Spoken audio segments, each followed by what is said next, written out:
Good evening and welcome to this week's Two Up Top show with myself, it's just myself at the moment, and my name is Gav Mack. On today's show, we will be speaking to a guy who began his senior career at Aston Villa in 2008, and after a couple of loan spells with Derby and Blackpool, he became a fixture in the Villa side in 2011. He also had spells at Crystal Palace and Bolton before joining Sheffield Wednesday in 2015, and he's been a key part of that club ever since. With 364 club appearances and 27 caps for his country, I'm delighted to welcome Barry Bannan onto the show. It's Two Up Top that you're watching, you may be listening to, in association with Macau Sports Bar and Grill over in New York City and sponsored by DC Music Services. But we don't want to talk about those at the moment. No offence, gents and guys and girls, because we're here with Barry Bannan, as I said before. Barry, you're at Sheffield Wednesday now. You've been there for a good 5 years, but you made your first team debut in 2008 for Aston Villa. What was going through your mind? It was just excited, really, and a lot of people get nervous, but I've never really had that feeling. I don't know if I've had it, and I hide it in a good way, but I've never really felt nervous going into games. I always look forward to it because I love football so much. It's more an excitement thing than a nervous thing. So even though I was playing for a strong Aston Villa team that day, I just wanted to go out there and play football, really. Because it was not international. It was a European game, wasn't it? Was it Hamburg? Yeah, it was Hamburg away in Germany. I came on for the last 30 minutes, I think. I think Craig Gardner came off that night, and I went on. So I was just buzzing, really. It was all my hard work had paid off, really, and it was just a great time in my career at that time, especially playing in Europe as well. When you grow up as a kid, yeah, you want to play in the Champions League, Europa Leagues, and to make my debut for my football club in the Europa League was a big achievement. Excellent. You after then you took a couple of loan moves, and you know it was just as you started to break through to the Aston Villa side. So, did you see that as an opportunity to grow as a player, going out on loan, or would you have preferred at the time to have been stayed at Villa and tried to do some real legwork there? Yeah, it was a tough one because obviously once you get a taste of the first team football, to then go back and play for the reserves again, it's a tough one to take after you've had the taste. You want to keep doing it. So I was in a position where I was travelling in the Premier League games, but never ever getting stripped. So I was the 18th, 19th man or whatever it was at the time. Yeah. So as much as I knew the team was it was teams like Stuart Downing, Gareth Barry's, James Milner's, Ashley Young's, Petrov's and people like that. It was a strong Aston Villa team. Football, after getting the men's football, I wanted to play men's football after getting the taste in Hamburg and Moscow and stuff like that. So the Blackpool one came at the right time, really. I think Derby was actually my first one. Derby were in the Championship, so I seen it as a big chance. Normally you get players that at my age at the time, you would normally go to League One and League Two. So yeah, I got kind of lucky in a way where it was a top Championship team, and I jumped at the chance. Really, it was also just down the road from Birmingham as well. So it was brilliant because that helped me in my development as well. It was going from playing reserve games where still competitive, but the Championship's like a proper men's game, and it toughened me up for what was to come. Excellent. Yes, so you were at Derby on loan, but you did also go to Blackpool on loan, and you helped them with their promotion. What was it like being part of a team like Blackpool with that sort of winning mentality? It was crazy, really, because when I went there, I think we were down the bottom half, if I remember rightly. They were doing all right, but you would never ever have had them going up. It was just another case of going and getting games under my belt to get me right for the following season, where I was looking to push on at Villa. So when I went there, I never in the slightest thought that there was going to be a promotion charge or anything like that. I spoke to Ian Holloway, and everybody knows what Holloway is like. He's enthusiastic, and from day one we clicked, and after the phone call, I couldn't wait to get up there and get started. He told me what he had in plan for me and all this, so he made me feel really wanted.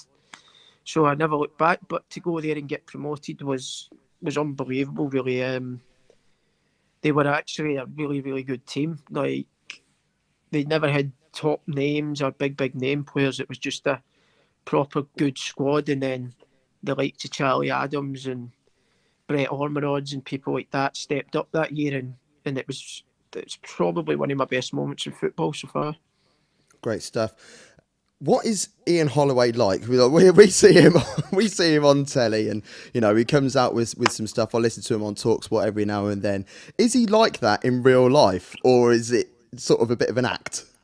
No, that is exactly what you see is what you get. He's brilliant. It's as if he just wakes up and his wife just turns something in his back and twitches him up, and that's him. He's off. He's like a Duracell, but he's just relentless. He don't stop really, but he's that enthusiastic, and everyone gets treated the same. That was one of the biggest things for me, really.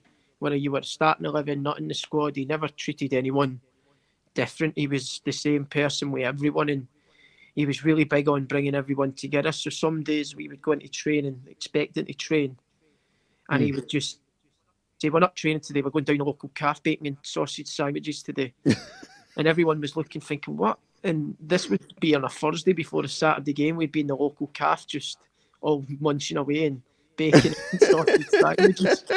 What a legend. You can't knock it because it obviously worked. Like, we got promoted. It was just some of the things that I would tell you would never believe. Like, we used to go in and train, and it'd be gale force winds, raining and everything, and we would be in the same training kit, but we'd have to then travel back in the training kit as well.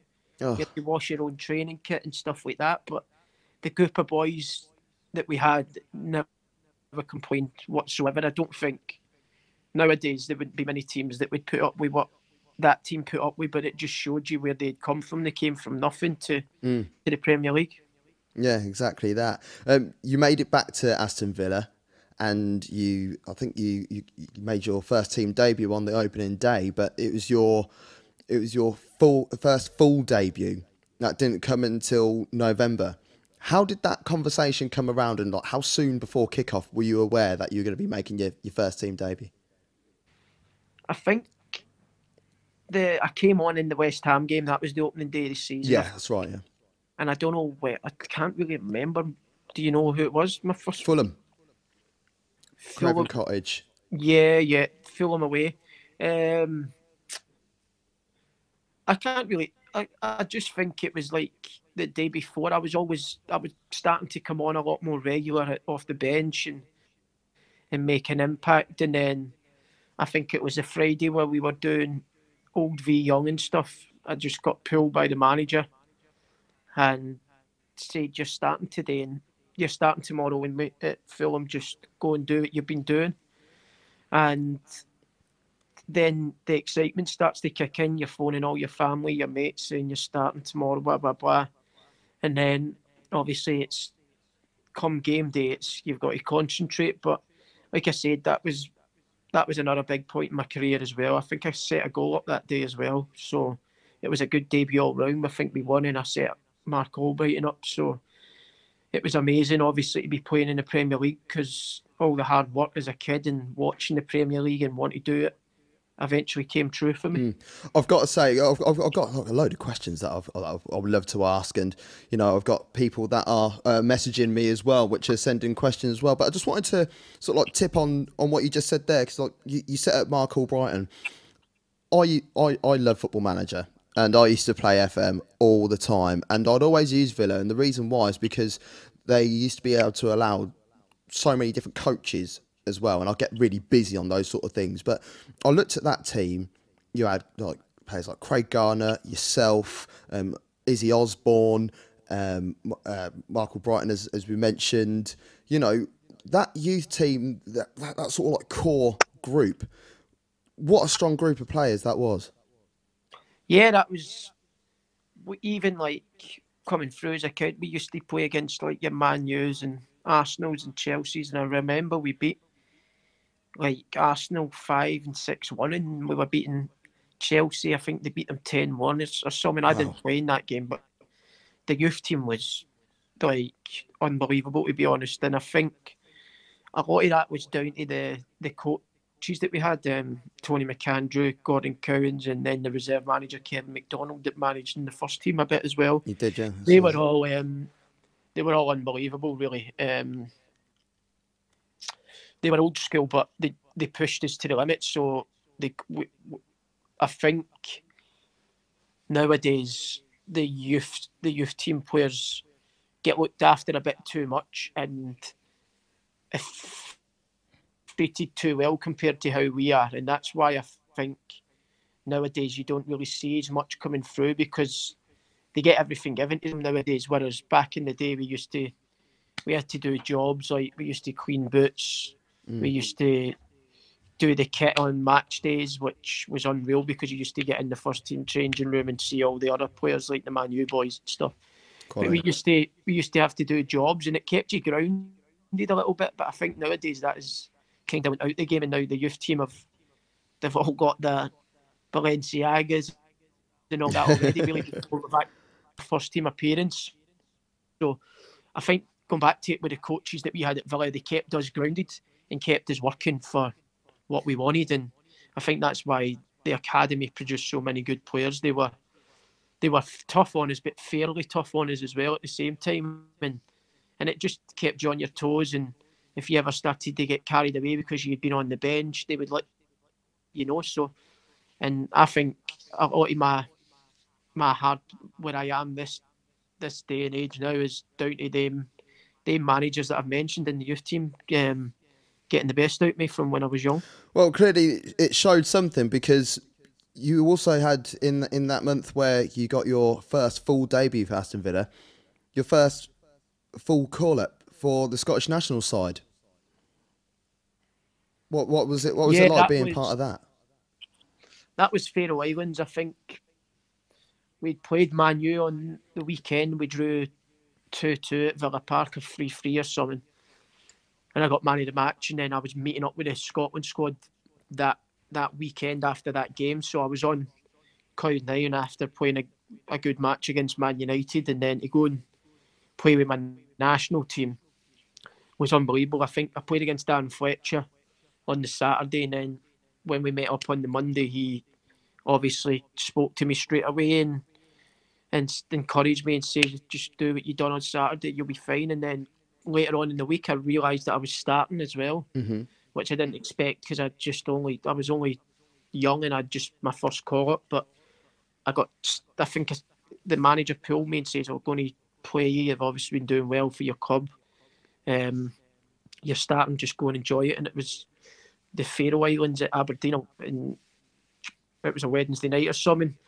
So I was on the phone again to all my family, got them all aware that I was starting. They all travelled up and watched, and I can't remember the score, but I got man of the match again. That my first full international cap, and it was unbelievable. I remember the journey back. You have to pinch yourself sometimes. I was driving back with my uncle, my dad, and my cousin and that in the car. We were just speaking about it, thinking this is crazy. Really, it's just went from nothing to the highest where you can go. Really, is playing for your country and doing well. Excellent. But it shows that you were finally getting recognition for all the kind words and all the graft and everything that you were doing, from the youth team to the first team. You're playing in international games by that point. In 2013, though, you moved over to Crystal Palace. How obviously it's a new challenge, and I can imagine that the prospect of it was really good. But how did it feel leaving Aston Villa, knowing that you've been there for so many years? Yeah, it was tough to take. I'd obviously been here since I was 13, so I used to go to all the games from 13 till I started playing for them. So I was more or less an Aston Villa fan as well by the time I was leaving. So it was tough. I had loads of friends here from school that I'd grown up with. All my teammates like that came through the youth with me, some of them were still staying and I was having to leave. So it was a tough one to take because I didn't really want to leave Villa, if I was being honest. I was more forced to do so at the time, so I couldn't really do much. But I didn't want to leave because I enjoyed it. I was living by my family. All my friends were here. So I was happy, but things like that happen in football. I wasn't in the manager's plans and was asked to move on. So, and luckily I got the move to Crystal Palace on deadline day. Was Holly there as well? Ian Holloway, was he there when you got there, or you just missed him?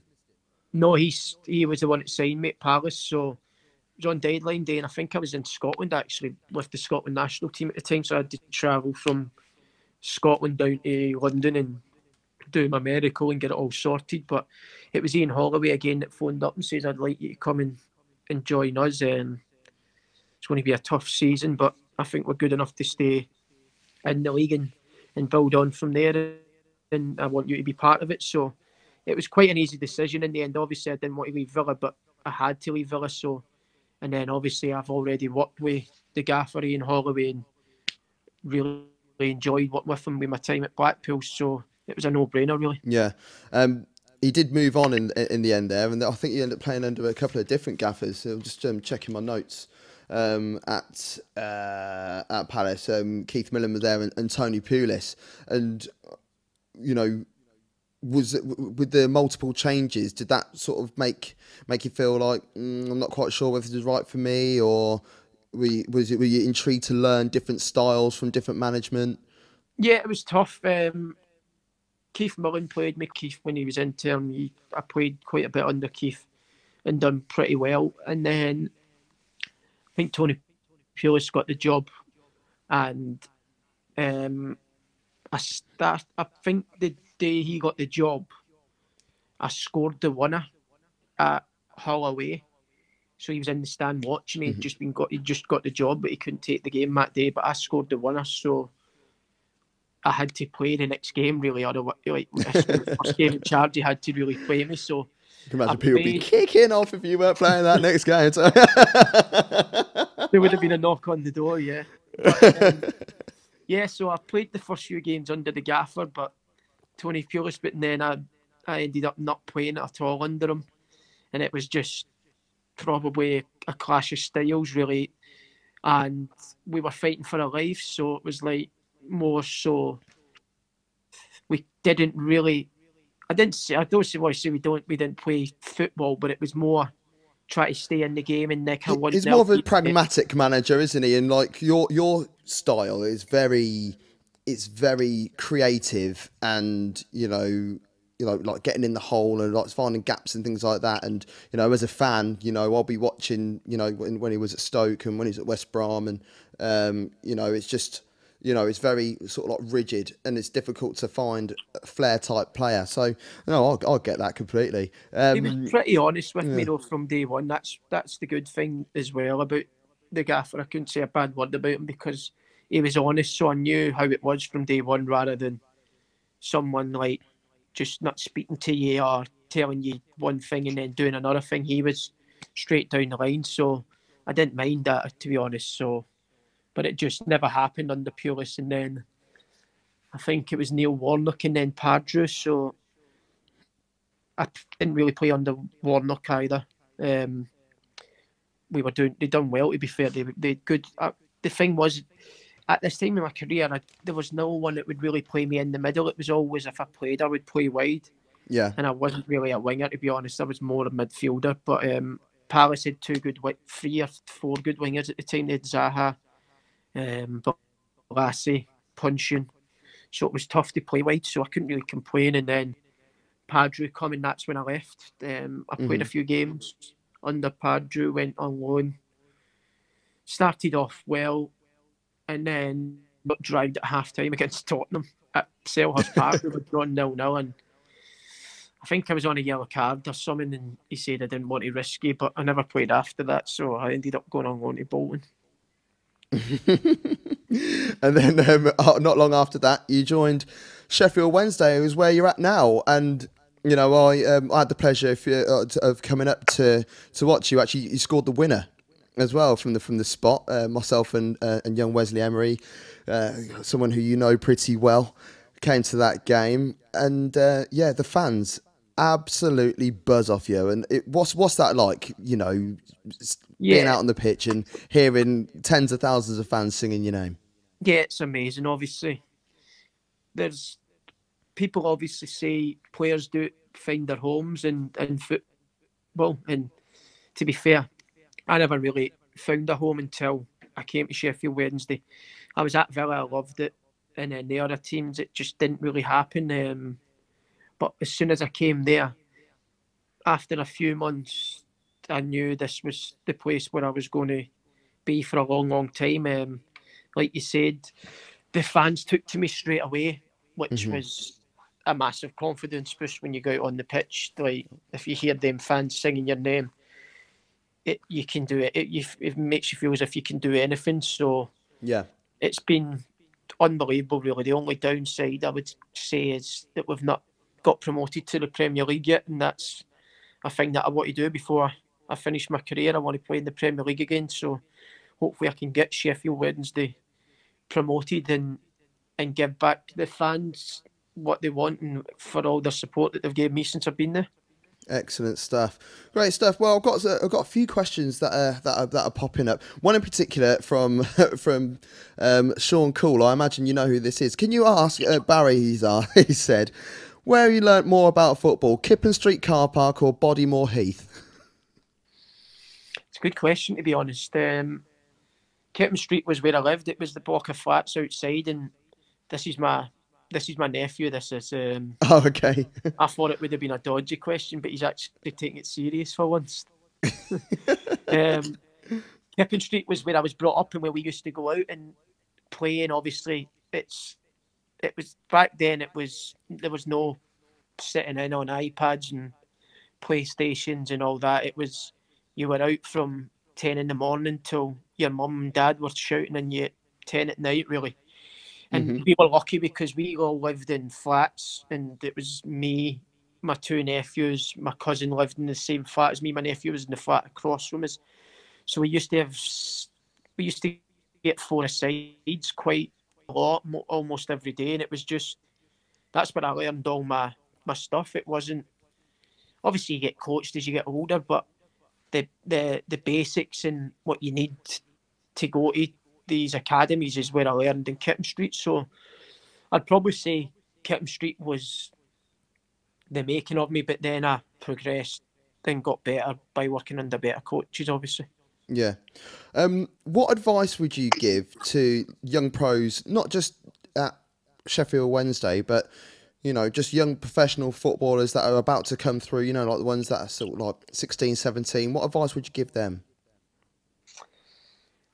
I would just, probably the biggest bit of advice is to work as hard as you can and never have any regrets. I think for me growing up, I was written off quite a bit because of my size at the time. There were people saying he's too small. There's no harm in being that height. I'm just saying. So I had that in my head to prove people wrong. So that's why I worked as hard as I could, because I wasn't going to be as strong as people, but I could run further and longer than people, and then my technical side would come out. So I tried to be as fit as I could from a young age growing up, and hopefully that would outweigh the strength issue. So the people growing up, the young kids nowadays, I would just say to work as hard as they can and enjoy it as much as they can, because it's a quick career. So here's the situation. It's currently 7:30. In about half an hour, I'm going to get the laptop out. I'm going to play a bit of Football Manager. I'm going to start a career with Sheffield Wednesday. What kids should I be looking out for? We've got a few, to be fair. We've got a few kids at Sheffield Wednesday. The little boy Alex Hunt came on against Man City in the Cup not long ago. Came on in midfield with me and Joey Pelopesi. He's got a bright future, Alex Hunt. He's pretty similar to the way I play, to be honest. He's technical, likes to try and make things happen. We've got a young Irish boy called Connor Grant that's going to be really good. He's number 10. bit like Berbatov, good touch, great vision. Trying to think who else. I'm scribbling these down as we go, by the way. Yeah, they would be the two that I would look out for. But to be honest, we've got a really good under 18s and reserve team. There's a few that have got a real good chance. Yeah, brilliant. What was it like to train with the first team for the first time when you like going back to the early days of your career? Yeah, at Aston Villa, it was pretty intimidating. Obviously, I was quite chirpy when I was younger, so when I was cleaning the boots and stuff, they used to give me a bit, and I used to give them a bit back. So I kind of. I've never heard that before. Anyone that you speak to will probably back you up on that. But I had a good relationship before I actually went to train with them because I used to give them it back, and I think they liked that. So I was still intimidated a bit because it was a top Aston Villa team that I started training with. Like they were finished 6th for 3 seasons in a row, I think. Got to the final of the League Cup and stuff against Man U, and there was players like James Milner's and Gareth Barry's, Ashley Young's that have went on to win Champions Leagues and league titles for numerous seasons. So it was intimidating, but I enjoyed it because the standard was just unbelievable. I think that team that I broke into and started training with is probably the best team that I've been around in my career. Who did you model yourself on when you were a youngster? Who do you know, like for instance me, I'm relatively short, like yourself, massive Arsenal fan, so I tried my best to be Ian Wright in the playground. Who were you? There was one or two, obviously. There was Paul Scholes that I admired, unbelievable. I thought he was one of the best I'd seen. But then as I started getting older and watching like the foreign games, I loved Iniesta. So it was Scholes, and then as I started watching Barcelona and Messi and people like that, Iniesta, I took a liking to Iniesta, and it was basically them two that I tried to take little bits out of their game and try and put into mine. Brilliant. Who's the best player you've played with who never quite made it as a professional? There was a boy at Aston Villa called Morgan Evans that was unbelievable. He had everything. He was a bit like, back in the day, a bit like Cristiano Ronaldo, where he was a winger, but he was tall, had all the tricks, rapid, could score you goals, but for some reason he just never made it. He was a bit crazy as well. He used to answer back, and it was down to his own fault really, because he could have been anything really if he just listened and did what he was told. But he was one of them players, like he's probably like a Gaza, like that was just crazy but was so talented. Brilliant. Sort of on that as well, who is a professional, who's the most underrated player you've played with in your career? Might have stumped you there. From every club, or just and out of all the clubs? Yeah, for any club, yeah.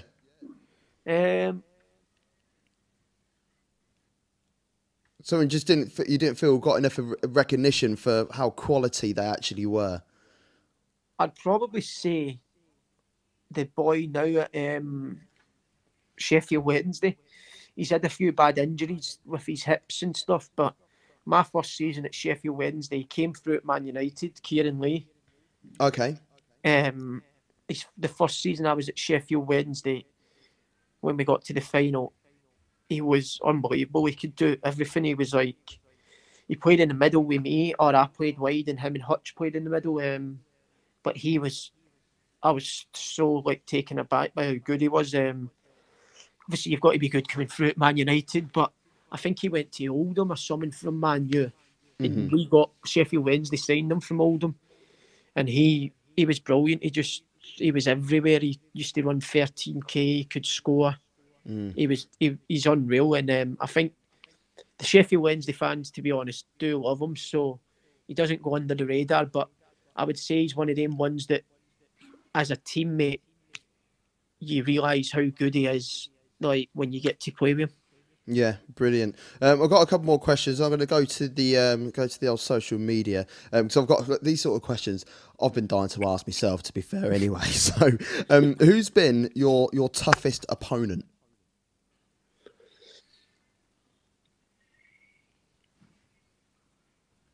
I'll say two, because I've played wide and I've played in the middle. So the toughest opponent I've played against playing wide was, we played Spain, and it was years ago. So Jordi Alba wasn't.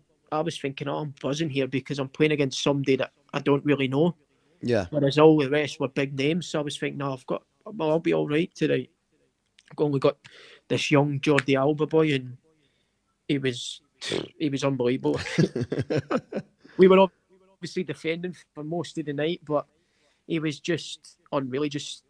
I couldn't really do much. He was quick, and when we got the ball, he was in your face. I just remember thinking, this is top level, this. So I would say him as a fullback. And as a centre mid,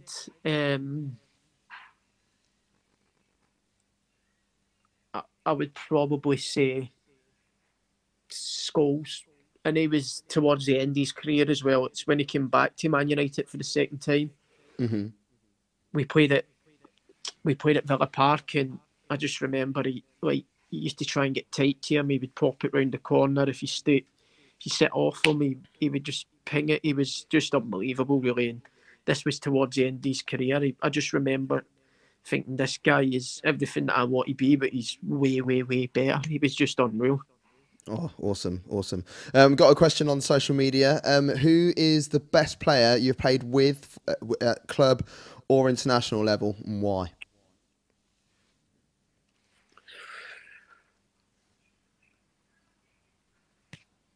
I'd probably say the best player I've played with is Gareth Barry. He just did everything. I remember watching him when I was younger. He was fullback as I was coming through, and then he played centre half, wide, and then in the middle. And I remember when I was starting to break into the first team, I was with the same agent as him, so I was quite close with him. And just watching him and training and stuff, he was probably underrated as well, because obviously got England caps and went on to get appreciated here, but at Aston Villa, because he wasn't at a top team, I think he went under the radar, but he was just unbelievable. He had everything. People say that he wouldn't be able to play at the top level because of his pace, but he was that good that he even went and played at the top level and played for England. And I think is he not the all-time leading appearances in the Premier League now or something as well? Indeed. Yeah. So I would say. Yeah. So, yeah, he's made a name for himself, really, hasn't he? Yeah, he was probably he's the standout in my career so far. Brilliant. I've only got a couple more questions. If you weren't a footballer, what would you have been? Wow. I would probably go down the same lines as my old man and just have joined in with him. And he's a painter and decorator, so I think that's the route I would have went down. But I was all set on, everything was set towards being a footballer, so I would have tried my hand at another sport probably if I failed at football, because I love all sorts of sports. But if I never made it at football, it would have been quite tough to make it at anything else. So I would probably say a painter and decorator with my old man. Yeah. And what, in your opinion, has been the best game you've ever played? It's a toughie.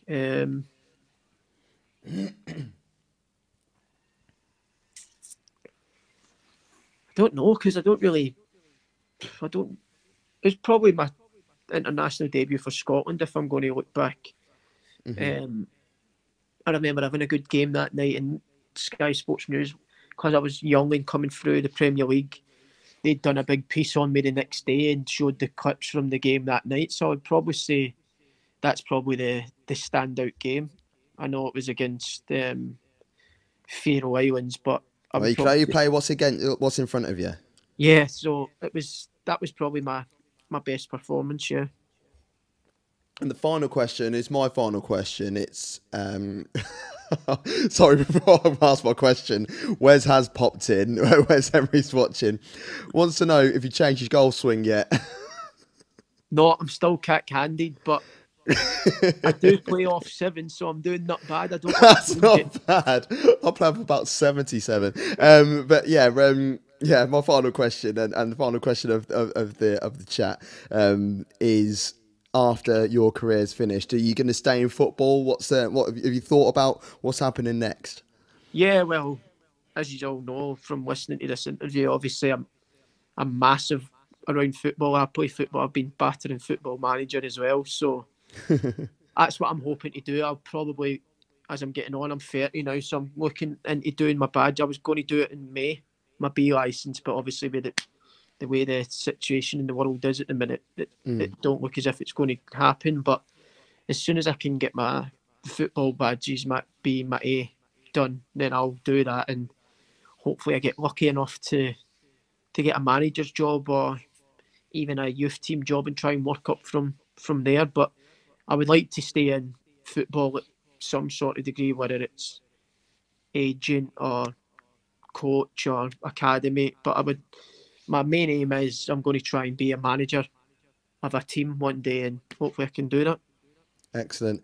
Barry, it's been an absolute pleasure you being on the show today. I really appreciate it. And I'm hoping that everybody who's been able to watch has been able to appreciate it as well. Barry, thank you very, very much. This has been Two Up Top. You've been watching Two Up Top, the weekly review show, which obviously with everything that's happening at the moment, there's not really much to review. So it's great to have someone like Barry on the show today. Tune in on Thursday for our top fives, as we usually run with. So you'll be able to see a little bit more of what's happening on that on social media. And you can follow all our social media links. And if you look along the bottom of your screen, you'll see a couple there. There's our Twitter. There's our Instagram. They are all the same, at Two Up Top Football. So feel free to have a butcher's at that. Thank you, everybody, and goodbye.